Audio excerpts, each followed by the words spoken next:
Hey, what is up, everybody? Welcome to the Guilty as Charged podcast. My name is Steven, and I am the host, and joining me is my guy, Tyler. Tyler, what's up, man? How you doing tonight?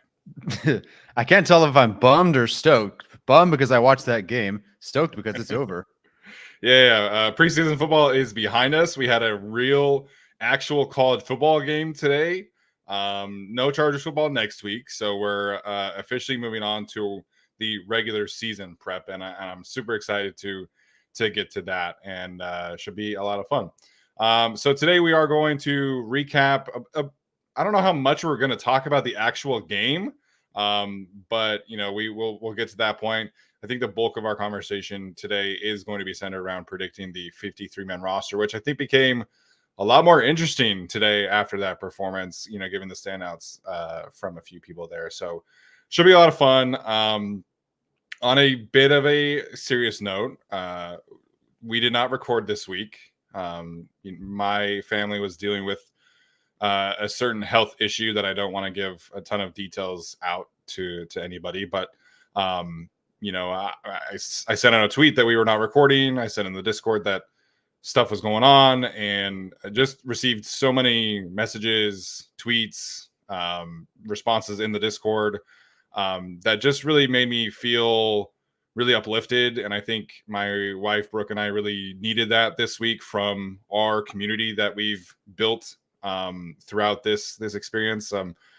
So I just wanted to say thank you to everybody for the messages. Thank you for understanding, you being patient with our situation. It was a tough few days, and I was not in the headspace of recording and talking about a preseason football game. I think if it were a regular season game, maybe I would have been able to power through. But just wanted to say thank you to everybody. Thank you to Tyler and Alex and Arjun and Alex Katzen for reaching out individually in our group chat as well. It just really means a lot, that this community that we've built has been so positive that, I can really count on you guys with a situation like this going on. And so sincerely, thank you to everybody, especially Tyler here.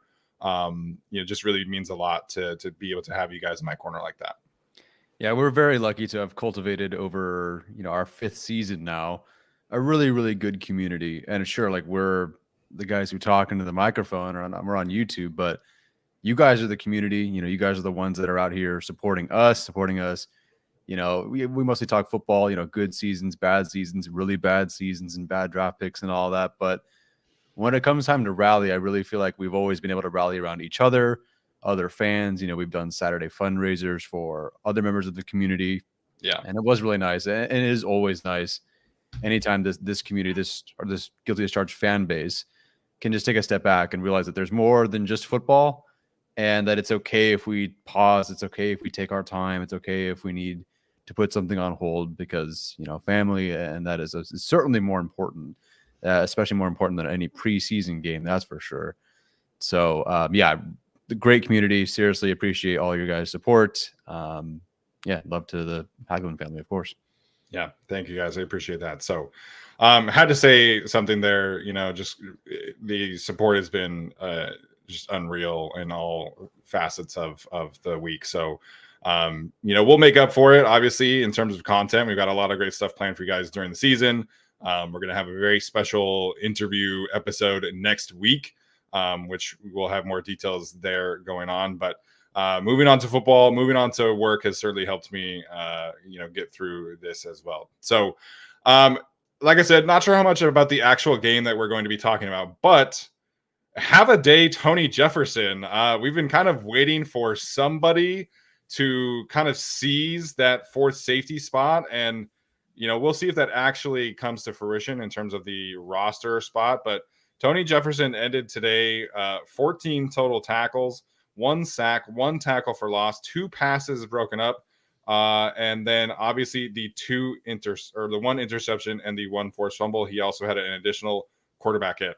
The man did everything. This is a 10-year vet playing to the very final snap in a preseason game. So it was incredible to see Tony Jefferson out there balling out like he did. Certainly one of the better preseason games that we've seen in at least in my time covering this team. Certainly, it's been a minute since we've seen a performance like that. Yeah, that's got to be the one of the biggest stock up games up there with like, Austin Eckler's games when he was wearing the number 3, or like biggest stock up surge, especially in a final game. I mean, we'll talk about the roster prediction, of course, and we'll see if, we have him on making the roster, if the Chargers do. But what a way to say, hey, don't forget about me. Yeah. He missed some time. Of course, he's the older safety. Maybe JT Woods, like, oh, he's playing corner, and maybe JT Woods would be the 4th guy. Maybe he still is. But Tony Jefferson, especially with Thomas Harper also having ascended over the last few weeks, unfortunately not playing tonight, really felt like Tony Jefferson was not going to be that guy. That's a very tough day to overlook. It's a very tough decision if they decide to cut him after that performance. Everything leading up to tonight, yeah, like I don't think Tony Jefferson is making the team. I don't think we would have projected that at all. After this game, it's very, very tough to make decisions. But a lot of players, we'll talk about them, made it very difficult for us today. Yeah, the roster projections this year are very, very difficult. This team has the most rookies in the NFL on their 90-man roster. There's a ton of roster turnover, new coaching staff, so it definitely is a difficult one. But it's not just the Tony Jefferson game. JT Woods has switched to cornerback full time. Thomas Harper has been like really good on special teams, so it's just that position is really difficult to, I think, peg down. The other thing, which we'll get into here in a minute, with the way that the practice squad is structured nowadays, if you release a vested veteran, they're not subject to waivers. So theoretically, Joe Ortiz, who has a very strong personal connection with Tony Jefferson, could go to him and say, hey, we want you on this team, but like we need some extra flexibility. Like we're just going to release you, and then you're going to come back, at some point next week or the week after. So just like hang tight and sign back with us. And we've seen that obviously a couple of times previously with these new rules. So we'll see if that plays or not into our predictions, but that's throwing a wrinkle in there. The other thing defensively I wanted to mention, this defensive back group had been getting their hands on a lot of passes over the first 2 games. And it was just like, oh man, like they can't come down with that play. They can't come down with that play. Well, turnovers are contagious, apparently. So you get 5 interceptions, 1 fumble on the day, 6 turnovers in total from the Chargers defense today. Obviously, Tony Jefferson and his too, but Tremont Morris-Brash has the pick 6, which ultimately, seals the deal. Matt Hankins had a great interception. Robert Kennedy at the very end there.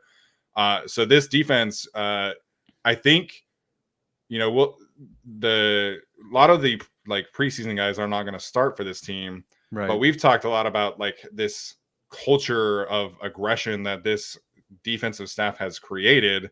And it's not always going to result in great play. It's not always going to result in turnovers every single week. But if the defenses can get hot, get pressure, get some hands on some footballs, and the confidence just ramps up, you can get a performance like today every so often. And that just, I think, can really carry over into the season, even if these guys who were doing the intercepting today are not really going to be starting for this defense in the regular season. Yeah, we've talked a lot about Jesse Minter and the lens of the defense and seeing it through the eyes of the defensive backs. But today, and we haven't really heard this kind of explosion since that Rams practice, but today we really got to see all of that. And I've still been impressed with the defensive backs overall. Dean Leonard doesn't have 5 interceptions, but I've always been impressed with him this preseason and other defensive backs. But I love, interceptions aside, I really feel, outside of a couple of Cam Hart tackles today, or missed tackles, I should say, that there's such a good pairing with the way Minter blitzes. And it's always, we're going to blitz, quarterback throws short, immediate tackle. I mean, Dean Leonard is tackling. He's trying to, a core special teams player, so that's just in his wheelhouse. He knows how to do this, but he's tackling. Everyone's tackling on short throws underneath. And then, oh, hey, you're going to throw it, try to throw it over our heads, or actually try to test us. 5 interceptions, or 4 interceptions, one on Morris Brash as well. Like the DBs, I don't know how great they're going to be, but it feels like they at least understand what they're doing, and they're playing ahead of the offense. So, push comes to shove, can these guys have the same performance against much better talent? Maybe, maybe not. I don't know, but I at least feel confident that they're coached well and they understand and are a great part of a great system. And so at minimum, I think they are understanding the assignments, and clearly, like tonight, that was the case. Yeah, 100%. So it's going to be an entertaining defense. Not a lot of people are expecting a lot out of them, but I think we're certainly higher on the linebacker group from this team, which it was great to see Junior Colson out there today. Had a couple of really, impactful physical plays, which was for me, like I wasn't necessarily expecting him to get out there. It was kind of a surprise. I got a message early this morning that he was going to play. And then he looked good. He looked like Junior Colson. So that was great to see. Offensively, Tyler, what was kind of your big takeaway from this performance today? 26 points. Obviously, you had the two big plays from Darius Davis and Simi Fehoko, but if you're talking big takeaway from the offensive side of the ball, where are you starting there? Oh man, you put me on that one. Well, I guess it is the debate of whether the Chargers have themselves 7 receivers on the roster and whether they have themselves even a second quarterback on their roster heading into cutdowns. And I think those two things are, it's funny because those two things are also hand in hand, because the receiver that now might make it as the 7th guy is the only guy that could work with the quarterback who might not even make this roster. Yeah. It was an interesting and awful performance from Easton Stick today, where I really don't know what happened at this point. And not that he was ever Justin Herbert, or not that he was ever, I don't know, baseline Ryan Tannehill at his half decent moments, but like he's just been awful, and it was dreadful watching him today. Somehow Trey Lance was worse, but Easton Stick was terrible today. Unfortunately, that is kind of the main takeaway outside of Fehoko, who we'll talk about later.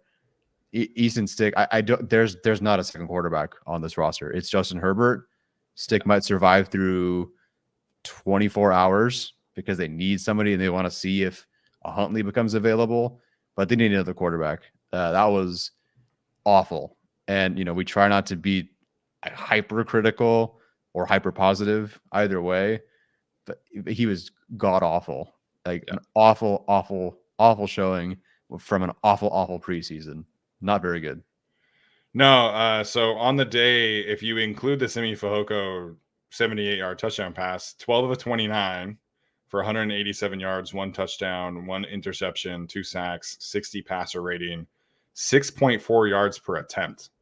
Now, if you take that big play away, which like that could have gone either way, it was a 50-50 ball. There's no guarantee that gets caught every single time. It was a great, fantastic play from Simi Fehoko.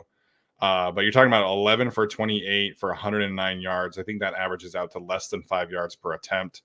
I can't do the passer rating, obviously, but still, man, there was a comment from the broadcast that like the one interception was his one mistake. There were several instances where Easton Stick just made poor decisions, made poor, inaccurate throws. I don't know what happened. I know the fan base largely has not been a fan of Easton Stick for quite some time. But the guy that I watched at the end of last season did not roll over into this preseason. Frankly, the guy who played last preseason did not show up in this preseason either. So I don't know if it's, the offense or a lack of confidence or if he's injured. But this version of Easton Stick is not an NFL roster player. This is a practice squad player. This is somebody you can maybe call up in a pinch type deal. It's tough. And the biggest thing for me is like Simi has had some more opportunities, more catchable balls thrown his way. Brendan Rice hasn't really gotten a ton of action. He had a really nice route today. He's been getting open on tape. He's also working with the first team offense with Justin Herbert. So it's just like we have so many other things that I would have liked to see evaluated, but because of Easton Stick's play, there's just like no way to really do this. So I went back and looked at every single drive the Chargers have had in this preseason. The longest drive that they had was 6 minutes and 12 seconds, which was the drive against the Rams that resulted in the fumble at the 1-yard line. So they have one drive in 3 preseason games that went over 5 minutes. Just one. It's impossible to evaluate all of these offensive players who are trying to fight for roster spots when you have consistent 3 and outs that are taking, the Chargers had, I think, 7 drives of 1.5 minutes or less in the preseason. And when you're trying to figure out, hey, Willis Patrick has shown some good things in practice. Can we get him some reps? No. Brendan Rice, Stone Smart, Donald Mhm. Parham, all of these tight ends that need reps. Cornelius Johnson, who's barely getting any time, like he needs these reps. You can't get extended drives. It's crushing your development in these kind of moments. So it's super unfortunate. It's very disappointing. After the first game, I was like, it can't possibly just like this has to just be like a one-off, right? And then it just was the norm, unfortunately, for Easton Stick. Yeah, it's so difficult to evaluate any of these receivers. Thankfully, you were at practice, we've been at practice. Daniel Popper, Chris Rim, these guys are reporting, so we have some idea of like where Brandon Rice is in the depth chart and who's at least performing well in practice. But you really feel like, and you hope to get some evaluation in these preseason games against guys you're not facing every day in practice. And there's hitting, tackling obviously to the ground. What other than Simi Fehoko, a couple Jalen Johnson catches over the preseason, what do most of these roster bubble guys have in terms of receiving yards? What Parham, Smart, Johnson, 40 yards is their max between them, like over 3 games. It's just so difficult. And it's not even just, I couldn't find the guy like down the field, which that didn't really happen as often either. But we're rolling out to our left and we have 2 options in the red zone. We have the high option, the low option, and we throw it straight into the Cowboys defender. Like we can't even float it over the top. There's one play Stick had where, he couldn't quite, he doesn't have the same arm talent as Justin Herbert, right? But there's just so many different times where he can't even get the simpler stuff or even just make a little bit of a touch throw here or there. I mean, last week he couldn't even make a throw to the flat. He couldn't even throw a screen. I mean, it's impossible to evaluate these guys. And the line didn't play well either. That's not really helping him. Leatherwood is on awful. It has been very bad. So it's just been a disaster. This whole Easton Stick thing has been a disaster. And we're going to talk about tight ends and the roster next. At least with wide receiver, I can kind of gauge what they're going to do, or at least why Fehoko deserves to make it. What am I supposed to do at tight end? Hayden Hurst, we know he's going to make it. Hospital ball. Disley will make it, obviously. But then what am I doing with Donald Parham? What am I doing with Stone Smart? What am I doing with any of these, Zach Hines, Luke Benson? No way to evaluate these guys. I don't have anything. Yeah, it's tough. And I don't want this to pile on Easton Stick. That's not why we're here today. But you have to talk about it, right? Because it's affecting the entire roster. So, some of these players have earned the right through practice. Some of them have earned the right through special teams and things like that. But when you're trying to figure out, wide receiver 6 and tight end 4, running back 4, even, which I think is probably wrapped up. But in theory, like Elijah Dotson and Isaiah Spiller have had at least, an outside chance of like earning a roster spot. Well, they don't get any real opportunity to carry the football because there's no rhythm on offense. So it just, I don't know what happened. I don't know where Easton Stick's head is at confidence wise. It sucks to watch, man. It was disappointing regardless of what you think of him as a player. This was a significant fall off from Easton Stick. And last preseason, the Chargers offense could at least function. And this offseason, it has been basically untenable outside of 2 big plays. They have 0 things to show for it. All right, let's get to our roster prediction. Before we get there, really quickly, I have to tell you guys about our new friends at Prize Picks. This has been obviously a sponsor of the show for some time. It is the best and easiest way to consume daily fantasy sports. There are over 5 million active users today. All you have to do is pick more or less on 2 to 6 player stat projections, and you watch the winnings roll in. Now, Prize Picks is introducing 2 things right off the bat this month, or actually I should say in September, to kind of get things going with the NFL season. They always have specials. They did the LeBron James special while Team USA, and hopefully you guys were able to profit off of that. Well, they are going to do a special this September with Caleb Williams, the former USC quarterback, former Heisman Trophy winner, where if he passes for 1 yard, you automatically get points. You automatically get that bonus every single week of the month of September. Again, super easy to collect some winnings on Prize Picks. It's very user-friendly, very winner-friendly. They have also invented and brought to the table a flex play where you can pick a guy like Taysom Hill. You can put a guy like Travis Kelce out there at wide receiver. You can put a guy like Darius Davis out there at running back or receiver or wherever you want to put him, because Prize Picks is about the people. They're about us winning and making more money, and hopefully you guys are able to profit off of Prize Picks. It is prizepicks.com/guilty. As always, code guilty at checkout for a deposit match up to $100. Again, that is prizepicks.com/guilty, code guilty at checkout. Yeah, exciting stuff. I was with my parents this morning. My mom's like, "Are we doing Prize Picks again this year? Are they sponsoring the show?" Yes, they are, obviously. So we're going to continue with that. Fun stuff. I am not doing fantasy football this year. This is way more fun. I'm so much more engaged with the games with this than fantasy football. Yeah, 100%. 100% agree there. All right, let's dive into the 53-man roster. We're not going to spend a ton of time on obviously like the star players. I felt like heading into today's game, there were about 48, 49 players locked into the roster, and we'll dive into some of them who are interesting, but we'll spend more time on filling out the rest of the roster here. We do have a Google sheet for our video audience. For our audio audience, we'll be sure to explain it as best as we can.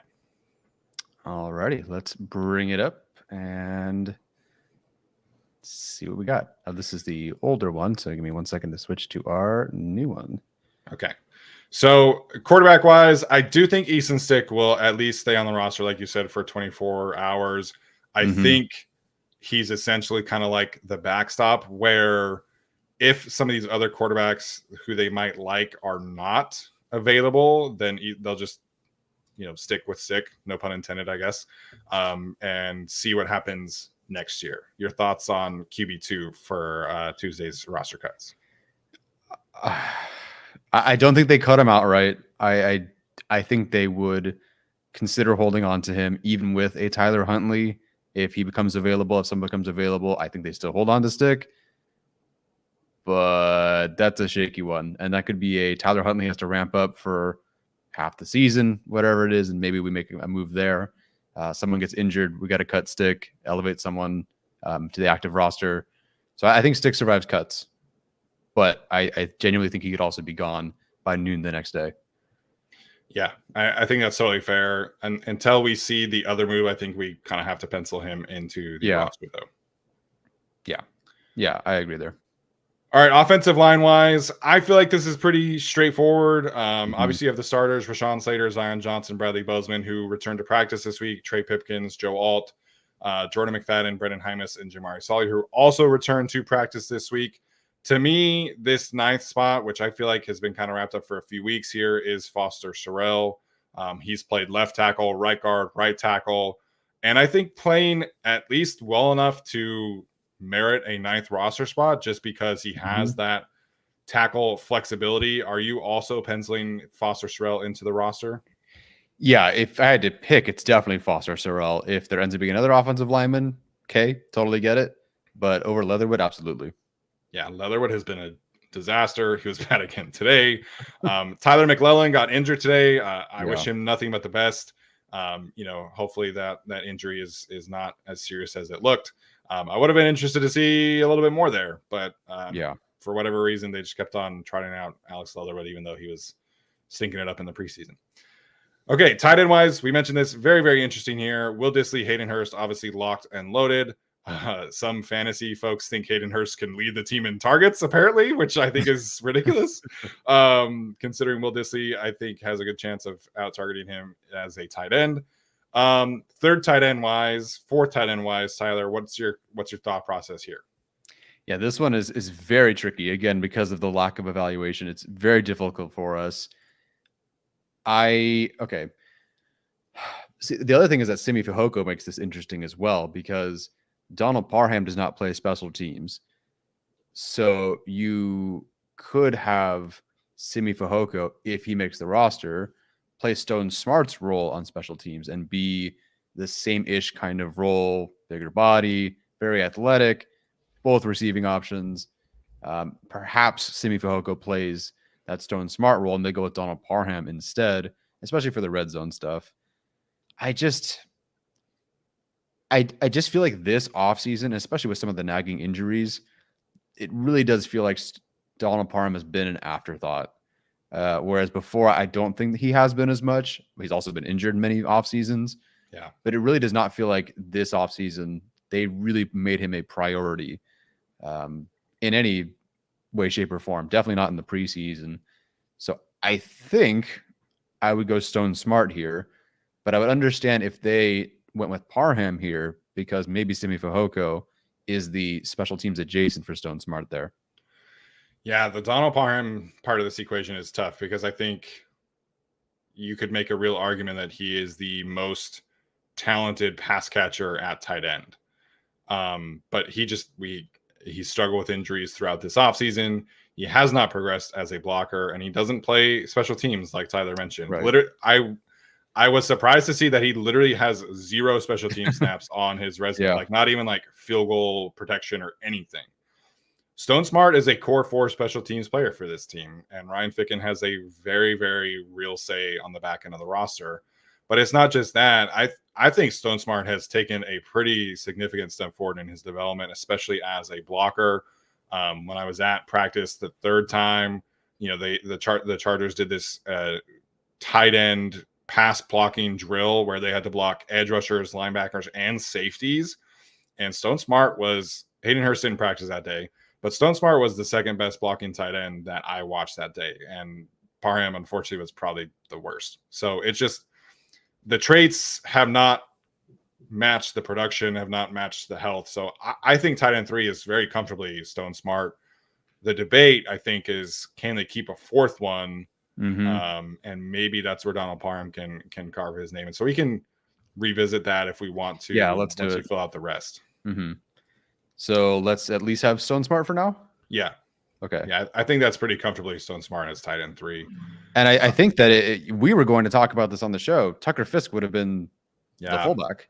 If we had discussed a fullback, would have been Tucker Fisk, which a couple of people are mentioning in the chat, but he was hurt, so he didn't play today. So that makes things tricky. Yeah, Tucker Fisk, very pleasantly surprised of his performance against the Rams last week. Think that he could be like a legit fullback for them. Obviously, they went out and signed him, so I think there is a chance that he still makes it. But he didn't practice all week, didn't play today. I don't think that's somebody that you really have to like fight for making the roster when you need some other flexibility spots. So, the Chargers are playing anybody at fullback right now. Jordan McFadden, Carson Barnhart, Scott Matlock all took reps at fullback. Tremont Morris-Brash showed some physicality and juking ability on that interception. Maybe he can get some fullback snaps. So I think for now, I'm probably leaving Tucker Fisk off the roster and hoping that he can get back to the practice squad because I am intrigued there. But I just don't think we saw enough in the one preseason game to be like, sign me up for that guy on the roster. Yeah, and I don't think he's, especially as a late signing, it's not like they have to hold on to him or we're worried about claims. I think they'll be just fine. So hopefully he makes it. I love a good old 44 as a fullback back there. It just felt right to see a 44 there. But I agree.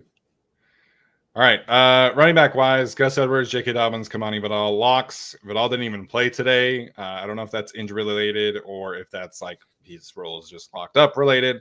But very clearly the third best running back on the team. The interesting spot here is Jarrett Patterson's case, who played well into the fourth quarter today. Special teams, pass catcher. That's kind of his role. He's been the RB3 when Vidal has been out, taking a lot of first team reps.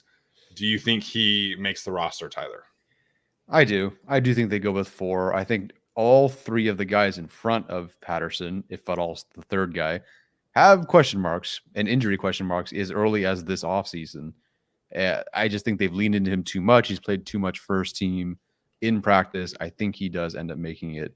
But this is definitely a spot we could revisit later on in this show, even today, if we feel like we have to move different players. But I do think that even though I do feel he's safe, he's the 4th most safe or the least safe of the 4.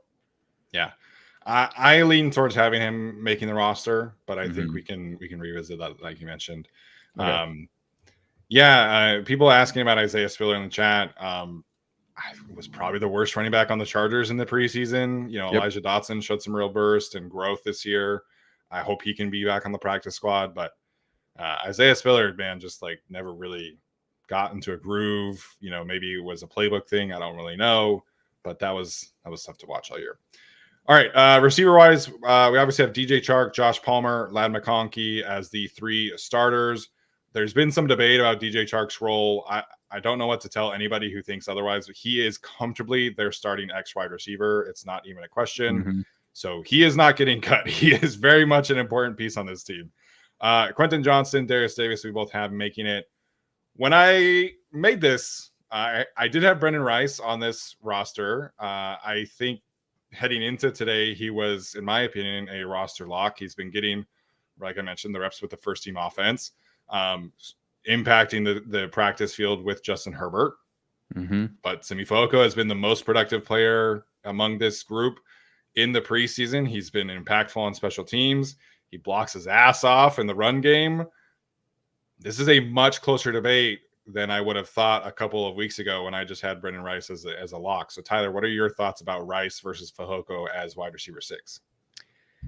In terms of the preseason, Fehoko is by far and away the more deserving player to make it between the two of them.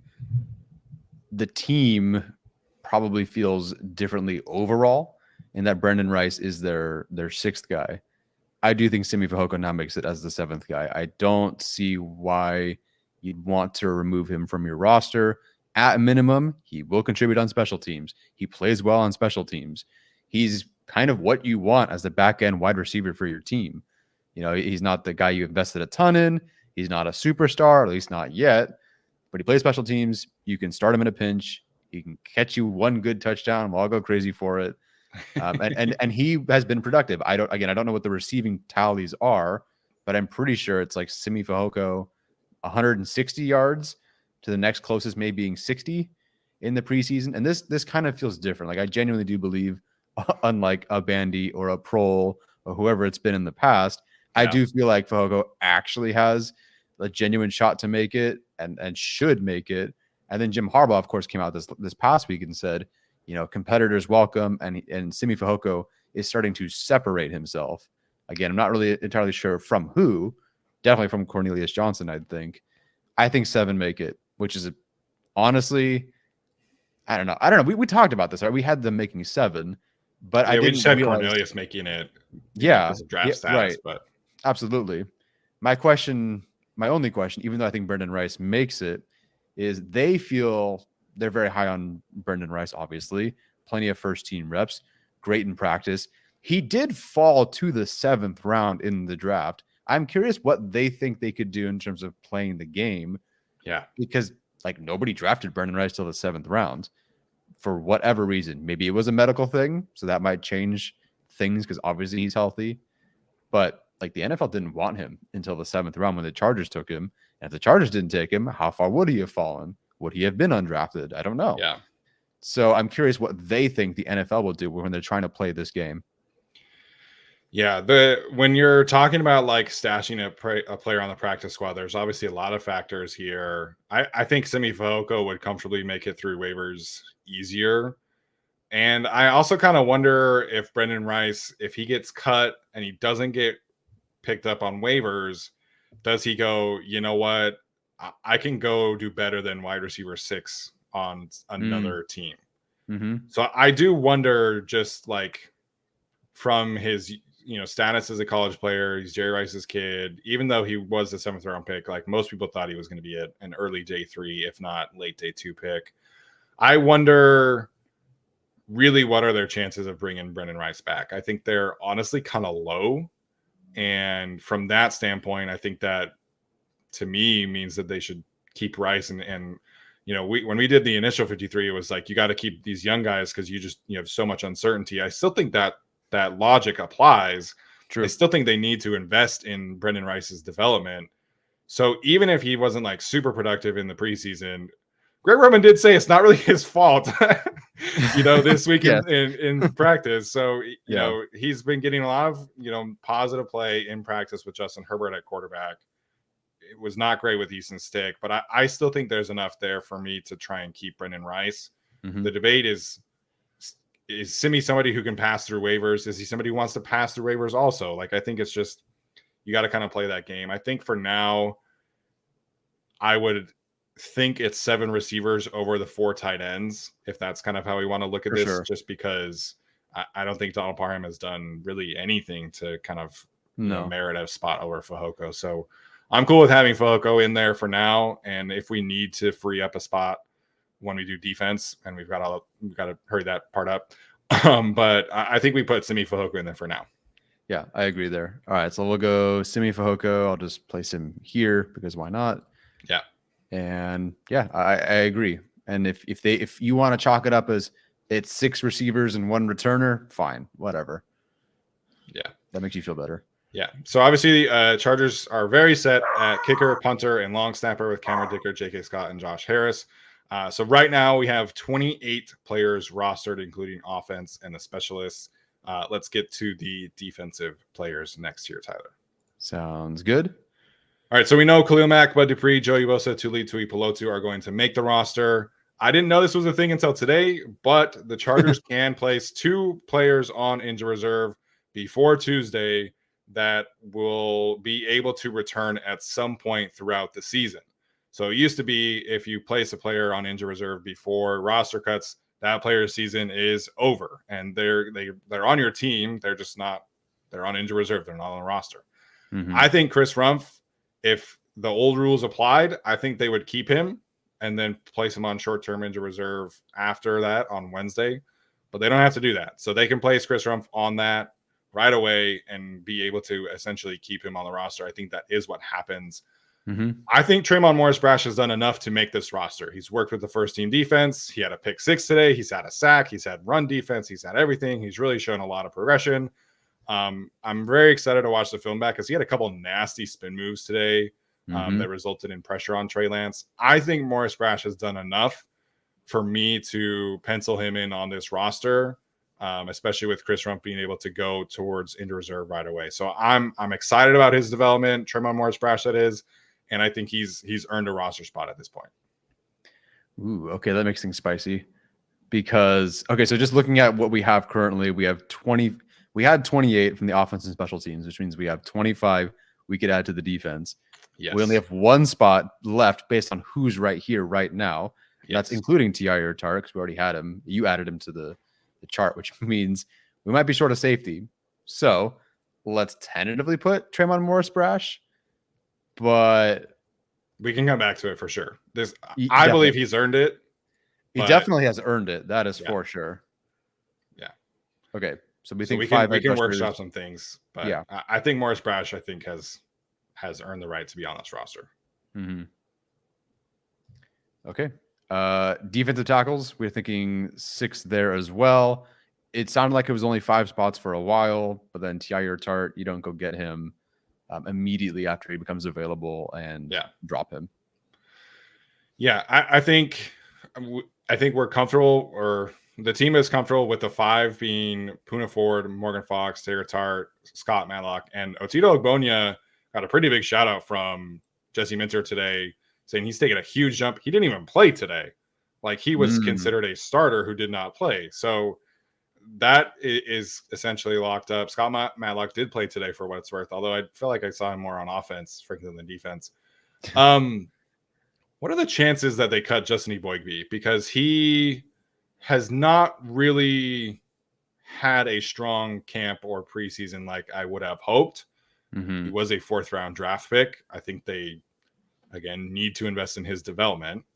But what are the chances that Eboigbe gets cut on Tuesday? I still think it's a very small chance, but the fact that there is a chance really speaks to how lackluster of a preseason and offseason it's been for him. I don't recall his name getting mentioned very often in any practice recap articles. I don't recall saying many good things or seeing many good things from him in the preseason games. Very quiet. Very, very quiet on that front. If he told me he's been injured this whole time and wasn't playing, I'd go, oh, okay, I thought I was mistaken. But no, he's just flat out not doing anything, not doing all that much. They've been very honest, I think, with him when they took him, when I think it was Elston that spoke about him, said, hey, he does one thing really well right now, but he's got a ways to go. We're going to develop him. He's got some great attributes, etc. So they do see him as that develop project. But I think after watching what they've seen, you go out and get Tart, and because we got to hurry this up, and we can't just wait for Eboigbe. So I still think they keep 6 here. But yes, Eboigbe is it's tricky. But they did draft him. They did draft him very high. Yeah. So I think that, relatively speaking, so I think he does stick. Yeah, and this position is one that it takes a minute for guys to figure it out. So I think I'm leaning towards him being safe, but I do wonder if there's a chance, again, just because of Tremont Morris's brash and these other guys who have come on strong, that there is at least a chance that he does get cut. At linebacker, no real comments. Denzel Perryman and Deion Henley are going to start for this team. Junior Colson is going to play a lot. Troy Dye was recruited by Ryan Ficken and is a very crucial special teams player. And he also did not play today, by the way. So this team really values him. He's taken some first team reps from time to time. He's very, very safe. Nick Niemann is interesting, not in the sense that I think he'll get cut, but he has not practiced since the Seahawks game.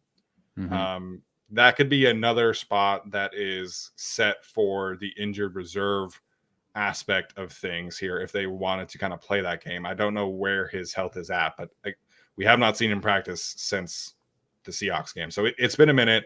I don't know if his injury is severe enough where he would be better suited for injured reserve, because Chris Rumph, we know he's going to miss time. Jim Harbaugh said that. But Niemann, I think, could be an interesting injury reserve stash as well. Just wanted to throw that out there. But his roster spot is very, very safe, in my opinion. Yeah, regardless, locks. If Niemann has to go on short-term IR, fine. But yes, these 5 and only these 5. Although I think Shane Lee's been awesome in the preseason. Just can't keep 6. Yeah, practice squad stash for sure. Shane Lee has been very, very good. Yeah. Cornerback wise, no real surprise here either. Asante, Christian Fulton, Jasir Taylor are locked and loaded into the starting spots. Dean Leonard, Cam Hart, and Tarheeb still locked and loaded into the backup spots. Tarheeb still didn't even play today. So I thought that was interesting because Dean Leonard and Cam Hart played today. Dean had another, very solid first half, I would say, as well. But this is your starting 6. The interesting thing this week is, like I mentioned, JT Woods has been taking outside cornerback snaps, which I think affects his ability to potentially make the roster or not. But I think those 6 are relatively safe. Yeah, I agree. The JT Woods situation now playing a lot of outside corner. On the one hand, you can make the argument that, hey, look, they're trying multiple things because he's going to be on the roster. They're going to try out different things with him. On the other hand, if you can't do one of those things well enough, why would you make the roster? And he's certainly not a special teams ace. He's not a guy that's known for his flexibility, positional flexibility. So, yeah, I certainly don't put him here as a corner. That's for sure. Yeah. All right. Safety, potentially the most interesting one here. Tony Jefferson. When you zoom out, I think we have to remember that this is the guy who was taking 13 defense snaps throughout the entirety of training camp. And then he was either injured or was getting veteran day offs. And then he exploded and had this all-time great performance from the preseason that I've literally never seen in my entire life. So it's a tricky evaluation. A lot of people rushing to say that he earned a roster spot, and he very well might have. But again, the Chargers could play the game here and put him onto the practice squad and then elevate him when needed. And then down the road, they can put him onto the active roster. What are your thoughts with JT Woods / Tony Jefferson / we also need to figure out another spot because we don't have one because of Tremont Morris brash? It's so tricky. They can't go into the regular season with 3 safeties. They've got to have a 4th one. If Jaw Taylor could play some safety, maybe, but they need a 4th safety. We have a blank spot here that needs to go to a safety. Unfortunately, Derwin James not consistently healthy as well.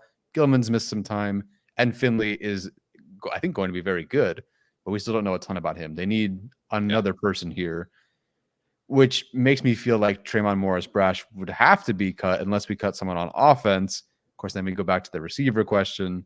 But then, who am I keeping over Simi Fehoko? Or do I keep someone over Patterson? Super, super tricky here.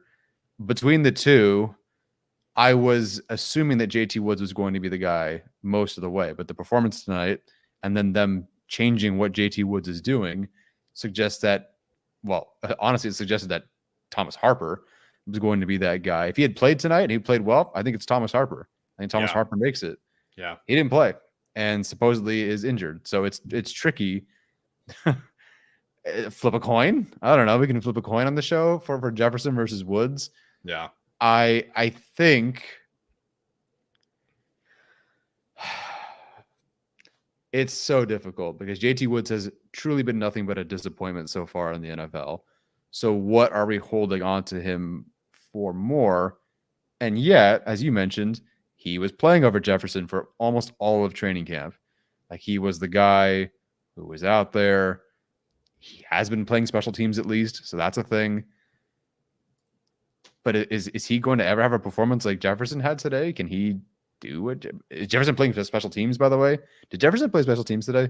Yeah, not today, but he was playing special teams in practice when I was there. Oh, jeez. What do I even do? He was definitely on kickoff, and he was definitely on punt. That I remember. I think I would go with. Oh, God, I think I would go with. I would go with Jefferson here. I think I would go with Jefferson here because I think you moving Woods to corner is not a good sign for your ability to make the roster as a safety. No, and I think he looks much more comfortable like cornerback, and I think if you can keep him on the practice squad, I'm interested in seeing how that goes. Yeah, but he was not anywhere close to before today in terms of safety evaluations. Thomas Harper was leading that category. Now I think it's Jefferson, just because the impact today was crazy. So I think if we're putting in a fourth safety, it is Tony Jefferson. Mm-hmm. But then we have to figure out where that extra spot comes from. You heard, and I don't want to put words in your mouth or words in your source's mouth, but you heard that they wanted to keep 5 edge rushers because Bud Dupree ain't playing special teams, and neither are Clearl and Joey Bosa.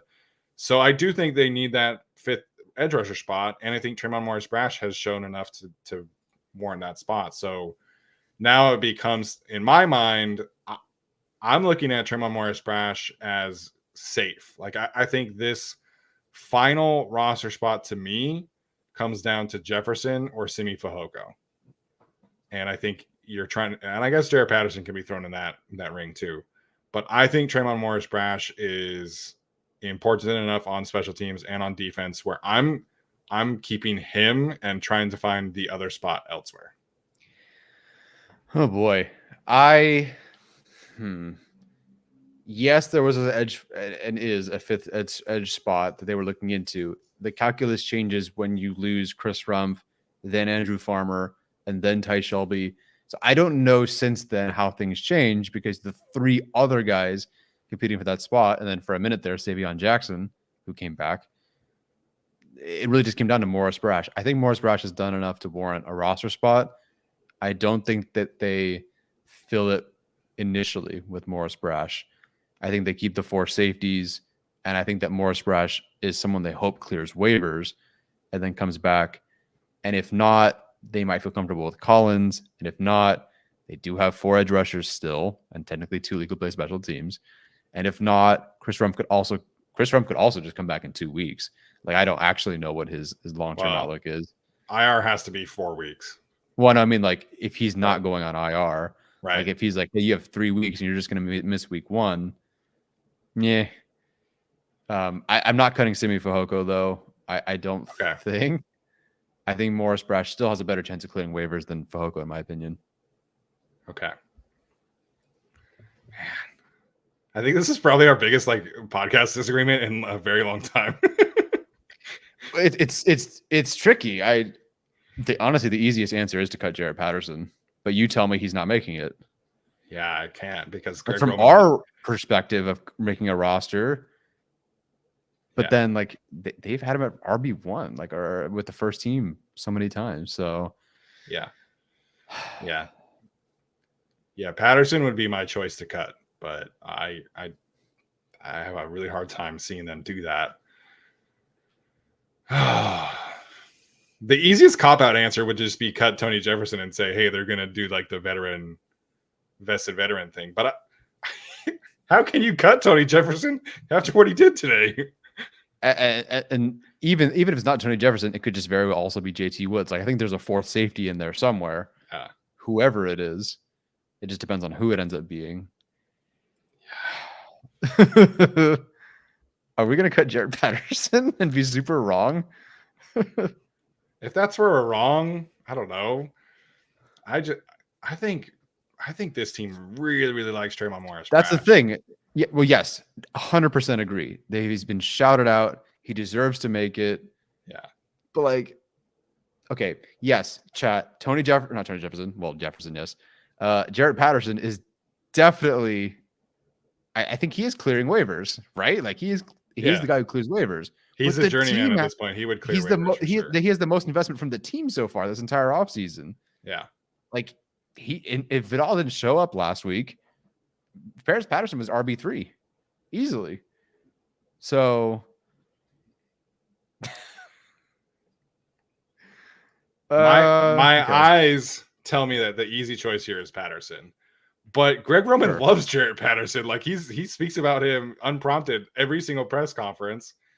He's gotten first team reps the entirety of training camp. You know, that's who I would choose. But that's tough, man. I